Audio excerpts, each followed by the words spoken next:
सभी सनातनी और राष्ट्रवादी भाइयों को जय श्री राम।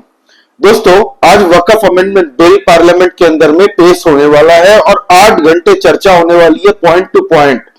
ये वक्फ संशोधन बिल जो दोस्तों इस बार लाया जा रहा है, ये पूरी तरह से अगर देखने जाए तो एनडीए वर्सेस अदर पार्टी, मतलब इंडिया अलायंस ऑपोजिशन, जितनी भी गैर एनडीए पार्टी है दोस्तों, उनके बनाम एनडीए आज होने वाला है। और अब ये देखने जाए तो एक नाक की लड़ाई हो चुकी है, क्योंकि दोनों खेमे के अंदर में जबरदस्त पॉलिटिक्स हुई है कल पूरे दिन। कल एक्चुअल में अनाउंस हुआ था कि पार्लियामेंट के अंदर में आज वक्फ अमेंडमेंट बिल टेबल होगा, लेकिन इससे पहले पूरी कांग्रेस पार्टी ने कल जबरदस्त तरीके से कई घंटों तक मीटिंग की है दोस्तों। आपस में सारी ऑपोजिशन पार्टियों ने फोन कॉन्वर्सेशन करके एक दूसरे से बातें की कि कैसे इस बिल को विरोध किया जाए और वक्फ अमेंडमेंट बिल को कैसे रोका जाए। हालांकि उनके पास आंकड़े नहीं है। मैंने जो कल वीडियो बनाई थी उसमें बता दिया था आप लोगों को कि उनके पास में ना ही लोकसभा ना ही राज्यसभा, कहीं पे भी इनके पास नंबर्स नहीं है।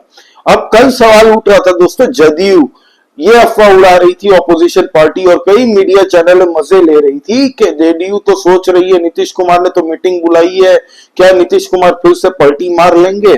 लेकिन नीतीश कुमार और चंद्रबाबू नायडू ने अपने अपनी पार्टी की तरफ से मीटिंग बुला के सबको कह दिया गया है कि कल पार्लियामेंट के अंदर में लोकसभा में हर एक एमपी मौजूद हो और पूरी तरह से समर्थन करे गवर्नमेंट ऑफ इंडिया का जो स्टैंड है नरेंद्र मोदी जी की सरकार का।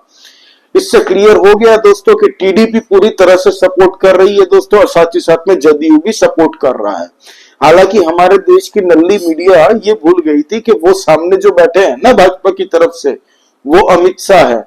यहां से अगर नीतीश कुमार अगर पलटी भी मार जाते ना, तो भी 15-20 वोट दूसरी पार्टियों के खींच लेंगे। ये देखिएगा, आज वोटिंग होने दीजिए। अगर वोटिंग जब भी होती है वक्फ अमेंडमेंट बिल की, उम्मीद करते हैं कि आज ही वोटिंग हो जाए, लेकिन अब देखिएगा अगर वोटिंग होती है तो कई लोगों के उस पार्टी में ऑपोजिशन के साइड में जो लोग बैठे हैं ना, उनमें से भी कई लोग दोस्तों इस बिल के फेवर में वोट देने वाले हैं। और ये मीडिया भी सोच नहीं पा रही है, क्योंकि वो सामने अमित शाह बैठे हैं। भाई, उन्होंने क्या प्लानिंग करके नहीं रखी होगी? अगर वो इतने कॉन्फिडेंटली कह रहे हैं कि हमारे पास नंबर है, बिल आने दो पार्लियामेंट के अंदर में, मतलब उनकी तैयारी पूरी है। अब दोस्तों, all India Muslim personal law board ने कल सारी पार्टियों को एक लेटर लिखा और मैसेज किया कि इस बिल को रोकिए पूरी तरह से दोस्तों, ये गैर संवैधानिक है। वक्फ अमेंडमेंट बिल नहीं पास होना चाहिए पार्लियामेंट के अंदर में। हम सभी सेक्युलर गैर भाजपाई पार्टियों को रिक्वेस्ट करते हैं। अब देखिए, पढ़िए, ये मतलब पूरी आखिरी कोशिश कर रहे हैं। हालांकि इनको भी पता है, ये कुछ लोग दोस्तों ऊपर में ठेकेदार बन के बैठे हुए हैं, जिनको भयंकर सोने के अंडे देने वाली मुर्गी है दोस्तों वक्फ बोर्ड अपने आप में। लोकल लोगों का इससे कुछ लेना देना नहीं है, कोई मुसलमान का कुछ लेना देना नहीं है। ये खाली कुछ चौधरी बन के ऊपर में जो बैठे हैं ना, पिरामिड के ऊपर में, यही लोग क्रीम खा रहे हैं दोस्तों, बाकी किसी को कुछ नहीं मिलने वाला। आप सोचिए, 12 लाख एकड़ दोस्तों जमीन वक्फ बोर्ड के पास में है भारत के अंदर में। और जब इनसे पूछा गया था 2021-22 में कि कितनी रेवेन्यू है इनका, तो 61 करोड़ रुपए दिखाए थे। 22 और 23 में इन्होंने दिखाया था, वो घटा के उसको कम कर दिया था, 27 करोड़ कर दिए थे। तो ये जो आंकड़े की हेरफेर करते हैं ना ये लोग, और ये जो रेंटल आता है, इसका भी कोई वाइट में ये नहीं है। सब अपने अपने 3-4 हजार करोड़ की किसी ने ले रखी है प्रॉपर्टी। वो ओवैसी, आपको याद है, उसके ऊपर 3,000 करोड़ की प्रॉपर्टी लेके रखने का आरोप है वक्फ की, जिसका किराया वो अकेले भाई पूरा खाता है मस्त एकदम पूरे हर महीने की। कहा जाता है दोस्तों 3-4 करोड़ रुपए तो वहीं से आते होंगे उसकी रेंटल इनकम, 1% भी अगर कम से कम पकड़े तो। अब दोस्तों, जो हमारे अजमेर शरीफ दरगाह के चिश्ती साहब थे, उन्होंने भी वक्फ अमेंडमेंट बिल के सपोर्ट में भारत सरकार, नरेंद्र मोदी जी की सरकार को समर्थन दिया है दोस्तों। जितने भी अहमदिया समाज के दोस्तों मुस्लिम ग्रुप्स हैं, उन लोगों ने भी सपोर्ट किया है नरेंद्र मोदी जी को।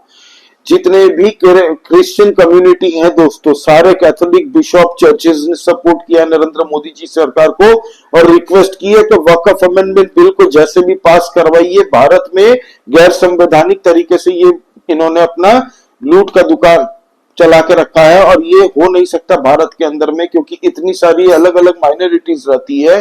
भारत में संविधान सबके लिए एक होना चाहिए। वक्फ बोर्ड अपने आप में गैर संविधानिक है, इसका होना ही गलत है। और जितनी लोगों की जमीनें इन लोगों ने छीनी है उन सबको फिर से दे दिया जाए, वक्फ से सारी जमीनें छीन ले जानी चाहिए। ये मांग उठाई है अलग अलग संस्थाओं संगठनों ने। हिंदू संगठनों ने मिलकर जंतर मंदिर के अंदर में दोस्तों 2 दिन से विरोध कर रहे हैं वहां पे, और वक्फ बोर्ड को खत्म करने की बात कर रहे हैं वो तो गवर्नमेंट को।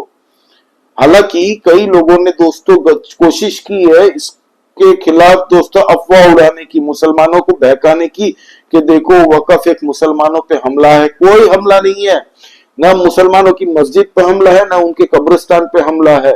ये किनको डर लग रहा है पता? All India Muslim personal law board, Owaisi, Akhilesh Yadav, Congress party, इन लोगों को डर लग रहा है, क्योंकि इनको जो सोने की मुर्गी देने वाली जो अंडा है ना दोस्तों, इन सबको हिस्सा जाता है।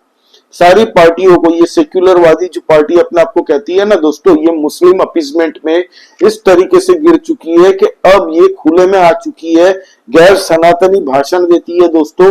अब क्रिश्चियन समाज भी भाजपा के साथ में आ चुका है और बोल रहा है कि आप खत्म करिए इस काले कानून को, वक्फ को, अमेंडमेंट बिल को कैसे भी पास कराइए, और आज पास होने वाला है, आप देख लीजिएगा। तो इतनी सपोर्ट मिलने के बाद भी अभी भी ऑपोजिशन पार्टी देखिएगा, आज पार्लियामेंट चलने दीजिए, ये लोग वॉकआउट करेंगे या फिर होय हल्ला मचाएंगे। आज जबरदस्त झमेला होने वाला है पार्लियामेंट के अंदर में, और मुझे जो लग रहा है कि आज ही वोटिंग हो जानी है। हालांकि इन सबको पता है कि ये लोग कुछ नहीं कर पाएंगे, ये लोग हेल्पलेस है पूरी तरह से, इनके पास ना आंकड़े हैं ना नंबर है, फिर भी ये पुरजोर कोशिश करेंगे कि देखो हमने मुसलमानों के लिए लड़ाई तो लड़ी पार्लियामेंट के अंदर में। और पूरे भारत के अंदर में ये क्लोजली वॉच किया जा रहा है, हर एक सनातनी, हर एक क्रिश्चियन समुदाय, हर एक पूरा सिख समाज, हर एक मुसलमान सबसे ज्यादा इंपैक्टेड है भाई। वक्फ की जमीनें इन्होंने मुसलमानों की जितनी लूटी है ना, वो सब आज देख रहे होंगे और ये उम्मीद लगा रहे होंगे नरेंद्र मोदी जी और अमित शाह से कि भाई ये बिल पास करवाइए पार्लियामेंट के अंदर में। तो आज देखते हैं दोस्तों, 12 बजे बिल टेबल होने वाला है और बहुत इंटरेस्टिंग दिन होने वाला है। तो प्लीज आप लाइक करिए इस वीडियो को और सब्सक्राइब करिए इस चैनल को। नया चैनल है, हम लोग इंटरनल पॉलिटिक्स डिस्कस करते रहते हैं। एक एक अपडेट आपको दूंगा दोस्तों, एक एक अपडेट, पूरी प्रॉपर वीडियो दूंगा आप लोगों को कि क्या डिसाइड हुआ, वक्फ अमेंडमेंट बिल में क्या क्या संशोधन करके उसको लागू हुआ पार्लियामेंट के अंदर में। ये बिल उम्मीद करते हैं हम कि पास हो जाए कल। जय श्री राम सभी सनातनी और राष्ट्रवादी भाइयों को। जय हिंद, वंदे मातरम।